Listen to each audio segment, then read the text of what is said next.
Bienvenidos y bienvenidas a un nuevo episodio. Hoy vamos a hablar de un tema fascinante con un montón de evidencia científica, que es la microbiota. La microbiota es un universo bastante nuevo en la ciencia y claramente no vamos a poder hablar de todo lo que existe en la evidencia porque realmente es un montón, pero sí me interesa que hoy nos llevemos lo básico y lo más importante para saber de qué se trata y saber cómo cuidarla, que es lo importante. Empecemos por lo principal. ¿Qué es la microbiota? La microbiota es ese conjunto de microorganismos que tenemos en nuestro cuerpo. Viven con nosotros. Es todo un ecosistema que llevamos con nosotros. Existe la microbiota en la piel, en todo el sistema digestivo, en la vagina, pero hoy vamos a hablar específicamente de la del sistema digestivo, que es una de las más ricas que tenemos. ¿Sabías que el peso total de la microbiota puede llegar hasta 2 kilos? Imaginemos bacterias, virus, hongos, todo tipo de microorganismos, son pequeñísimos, microscópicos, que pueden llegar hasta 2 kilos de peso. Realmente es tremendo lo importante que es tener una microbiota sana. Como dije, vamos a hablar de la microbiota intestinal. Más que nada se encuentra en el colon. Es muy rico en bacterias, más que nada, pero en general de un montón de microbios. ¿Y cuál es el impacto de la salud de esta microbiota intestinal? Ahora vamos a eso.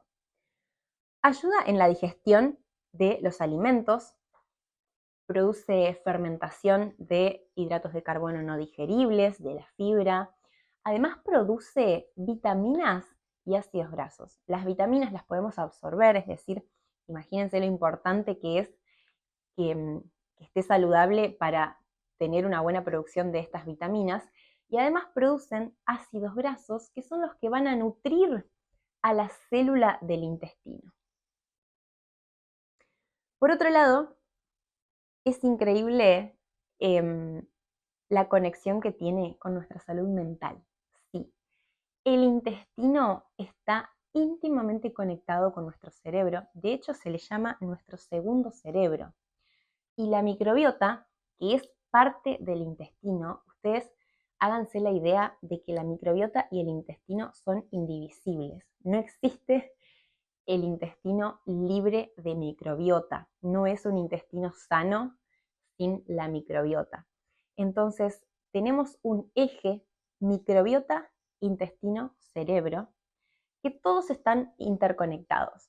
El cerebro se conecta con el intestino y el intestino se conecta con el cerebro.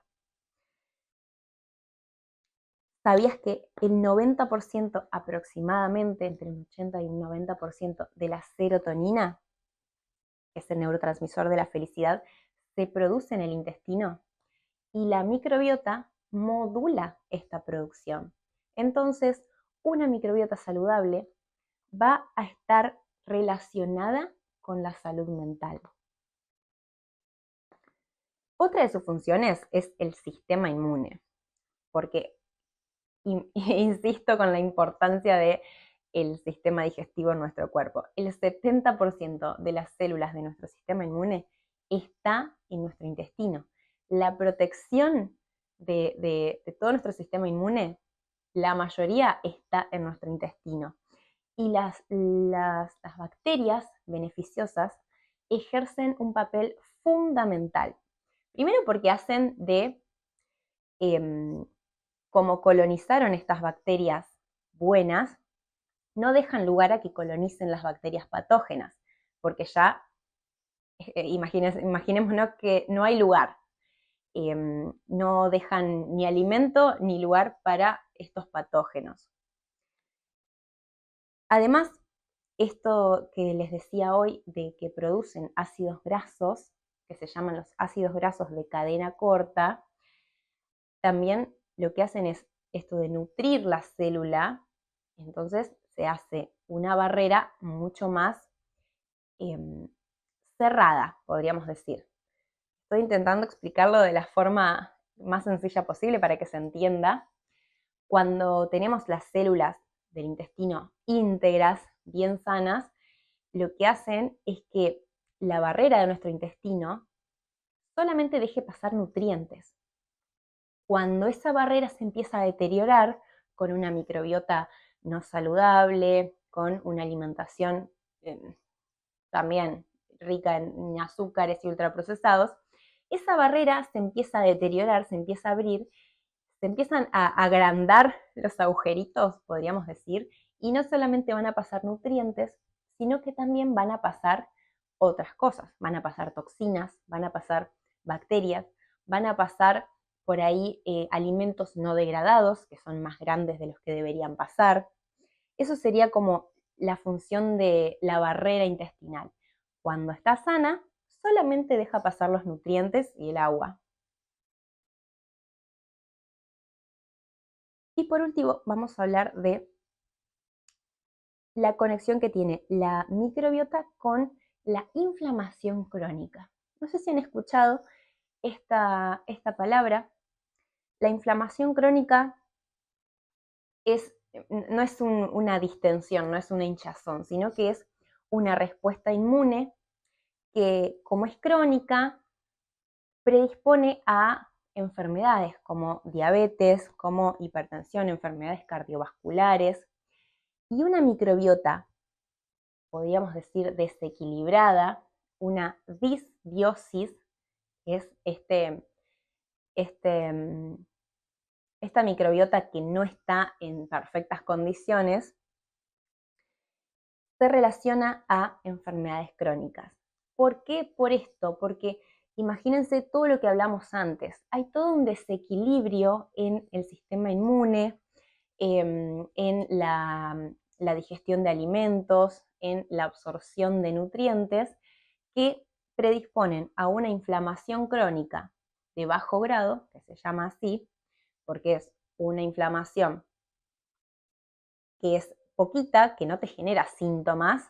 No es como una inflamación aguda que, por ejemplo, tenés una fiebre, esta reacción inmune alta hacia un patógeno, por ejemplo, te da una fiebre. Eso es una inflamación aguda que generaría un síntoma. Cuando hay una inflamación de muy poquita, que se llama de bajo grado, y se cronifica en el tiempo, es un sistema inmune todo el tiempo ahí atacando algo que no sabe qué es, eso predispone a enfermedades crónicas, diabetes, enfermedades cardiovasculares, etc. Una microbiota desequilibrada predispone a una inflamación crónica. Más o menos, eso es todo los efectos que ejerce la microbiota en nuestro cuerpo. Hay más y son muy complejos porque esta relación que tenemos con los microbios es increíblemente compleja. Pero ahora al menos sabemos que es súper necesaria. Así que vamos a hablar de cómo cuidarla. La microbiota es muy sensible y es cambiante. No existe, como dije hoy, mal dije hoy, la microbiota perfecta. Nunca es perfecta y un, es un equilibrio. Lo que necesitamos con la microbiota es que haya mucha diversidad de bacterias y de bacterias beneficiosas. Entonces, cuando hablamos de diversidad y en cantidades adecuadas, entran acá los antibióticos. Si yo quiero cuidar la microbiota, necesitamos que el uso de antibióticos sea muy responsable y siempre con una indicación médica. Si tomamos antibióticos porque sí, vamos a explicar primero cuando tomamos un antibiótico recetado por el médico. El médico receta un antibiótico porque hay una bacteria que nos está haciendo daño. Tomamos el antibiótico, atacamos a esa bacteria y también atacamos a todos los otros microbios que hay en el intestino. Entonces, esa diversidad baja, esa cantidad de bacterias baja, porque el antibiótico las mata. Eso en una situación necesaria, porque hay una bacteria que nos está haciendo daño. Imagínense cuando hay un virus y no consultamos al médico y tomamos un antibiótico, ni siquiera había una bacteria que nos hacía daño, porque el antibiótico no mata virus. El virus va a seguir ahí, va a seguir su curso y vamos a estar atacando solamente con el antibiótico a nuestra microbiota. Eso es cuando nos empieza a hacer daño. Siempre los antibióticos traen este efecto adverso de atacar nuestra microbiota, lamentablemente. Sin embargo, son muy necesarios en ciertos casos, pero por eso es importante consultar al médico. No se automediquen nunca con antibióticos, porque a veces ni siquiera hay presencia de una bacteria y vamos a reducir nuestra microbiota. Y nuestra microbiota tarda en recuperarse. No es algo que crece en unos minutitos, vuelve a como estaba. Así que para cuidarla, número 1, antibióticos solo cuando sea necesario. Con respecto a la alimentación, es muy importante que tengamos una buena presencia de fibras. Las fibras son esos carbohidratos no digeribles que están en las frutas, en las verduras, en las legumbres, en los cereales integrales, en los frutos secos, las semillas. Una diversidad de alimentos de origen vegetal integrales, como estos que nombré, van a favorecer la diversidad positiva de la microbiota. Estos alimentos son los que alimentan una microbiota saludable. Y por el contrario, una alimentación rica en grasas saturadas, rica en azúcares, rica en alimentos ultraprocesados y pobres en fibra, alimentan a bacterias patógenas o bacterias no beneficiosas y reducen la diversidad de nuestra microbiota y por ende la salud en general. Así que número 2, alimentación rica en fibras, baja en azúcares, ultraprocesados. Todo esto va a favorecer una microbiota saludable. Como ya les había mencionado, esta relación entre el cerebro y el intestino y el cerebro, el estrés va a afectar también a la microbiota. Una microbiota no saludable afecta al cerebro y lo que esté pasando en el cerebro también afecta a la microbiota. Una situación de estrés crónica, no resuelta, va a afectar también la salud de nuestra microbiota. Así que es importante también, como ya se sabe, para toda la salud de todo el organismo, reducir los niveles de estrés siempre es súper positivo. También la vida activa y en contacto con la naturaleza van a favorecer a la microbiota. La vida activa porque necesitamos la actividad física para mejorar el estrés, para también el cerebro se beneficia con la actividad física y si el cerebro se beneficia, el intestino se beneficia, ya lo sabemos. Y en contacto con la naturaleza, porque en la naturaleza hay microbios que si estamos en contacto con ellos, diversifican también a nuestra microbiota. Hoy sabemos que una vida completamente aséptica, creo que se dice así, con mucho alcohol en gel y con mucho desinfectante y todo perfectamente limpio y sin contacto con pastito y con naturaleza, reduce a nuestros microorganismos, porque no los vamos a obtener de ningún lado.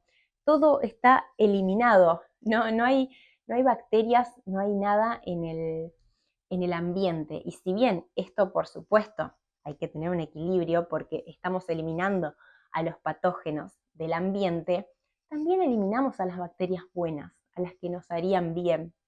Así que ahí hay que lograr un equilibrio entre lo que es higiénico, lo que es recomendado para no enfermarnos, y lo que es excesivo. Y por último, quiero hablar de los alimentos fermentados y los probióticos. Estos dos grandes grupos son alimentos o productos que me dan directamente bacterias vivas. Los productos fermentados son el yogur, kéfir, chucrut. Cualquier alimento fermentado contiene bacterias vivas que cuando yo los consumo van a pasar al intestino y también van a favorecer a la microbiota, porque van a estar como intentando ahí colonizar y agregar diversidad y cantidad a ya nuestros microorganismos. Y por otro lado, los probióticos son directamente cepas de bacterias vivas, ¿ya? Son de farmacia, se compran, son bacterias vivas en cantidades necesarias que van a ejercer efectos beneficiosos a nuestra microbiota. Y está bueno hacer una diferenciación, que seguramente lo escucharon, el prebiótico con el probiótico. El que mencioné hoy, el probiótico con O, que son las bacterias vivas. A diferencia del prebiótico con E, que es el alimento de esas bacterias, que también es muy beneficioso, pero que también forman parte de la fibra. Un prebiótico es una fibra, se puede conseguir también como formato de suplemento, pero también se consigue tranquilamente con los alimentos. Así que, es un montón de información, ya lo sé. La microbiota es fantástica. Si te gusta leer y querés seguir investigando, hay información en cantidad y es realmente fascinante. Espero que haya ayudado a más o menos comprender qué es y qué importancia tiene y cómo cuidamos a nuestros bichitos intestinales, que son súper importantes. Espero que te haya gustado y nos vemos la próxima. Chau, chau.